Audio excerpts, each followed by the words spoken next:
పరిస్థితి చేతులు దాటిపోతుంది. ఒకరోజు షోయా మళ్ళీ షోకో హియరింగ్ ఎయిడ్ లాగేస్తాడు. ఈసారి అది పూర్తిగా పగిలిపోతుంది. క్లాస్ మొత్తం ఒక్కసారిగా నిశ్శబ్దంగా మారిపోతుంది. షోయా స్నేహితుల్లో కొందరికి కూడా ఈసారి అతను హద్దు దాటాడు అనిపిస్తుంది.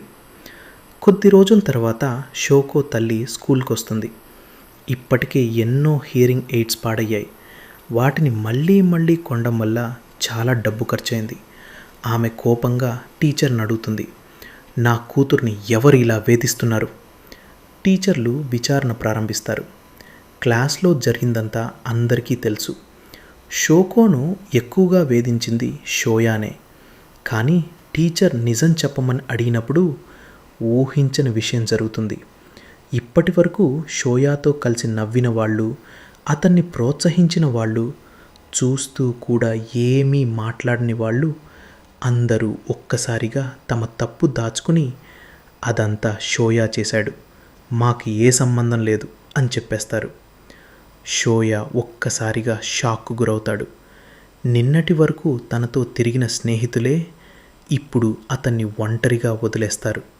ఆ క్షణంలో షోయా జీవితంలో మొదటిసారి ఒంటరిగా ఉండటం అంటే ఏమిటో అనుభవిస్తాడు. షోకో స్కూల్ మార్చిన తర్వాత షోయా లైఫ్ పూర్తిగా మారిపోయింది.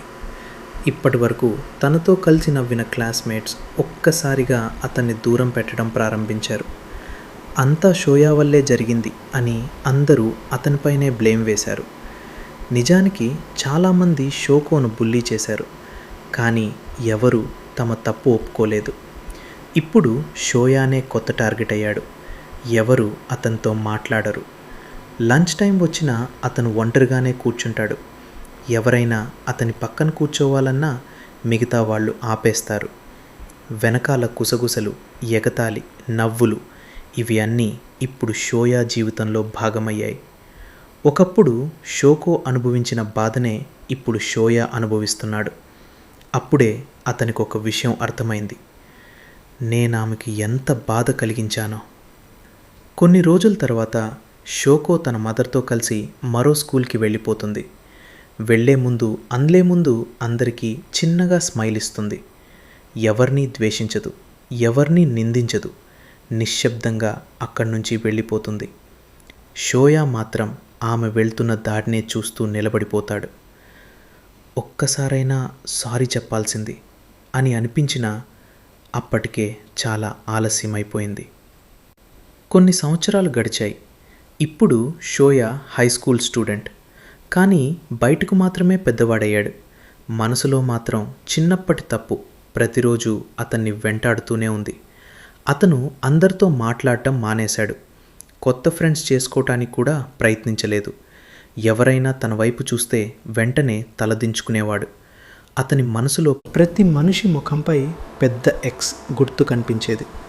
అంటే నేను ఎవరికీ దగ్గరవ్వకూడదు, నాకు స్నేహితులు ఉండే అర్హత లేదు అని అతనే తనను తాను శిక్షించుకుంటున్నాడు.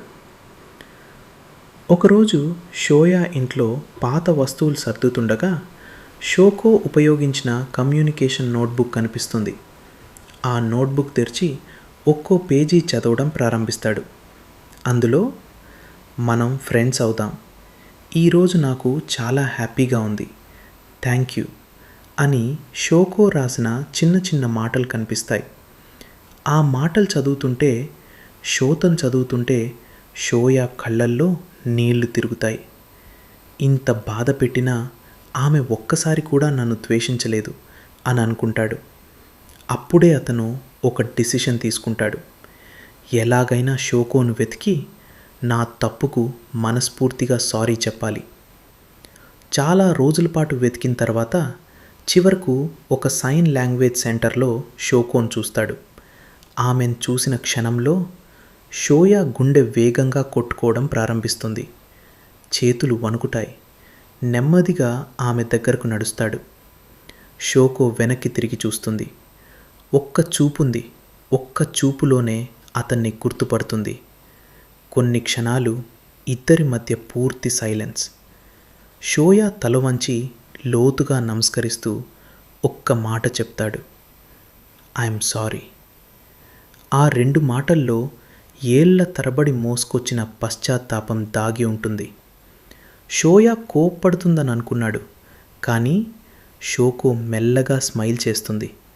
ఆమె కళ్ళల్లో కోపం లేదు, ద్వేషం లేదు, కేవలం దయ మాత్రమే ఉంది. ఆ క్షణంలో ఎన్నో సంవత్సరాలుగా వాళ్ళిద్దరి మనసుల్లో ఉన్న గాయాలు మెల్లగా మానడం ప్రారంభించాయి.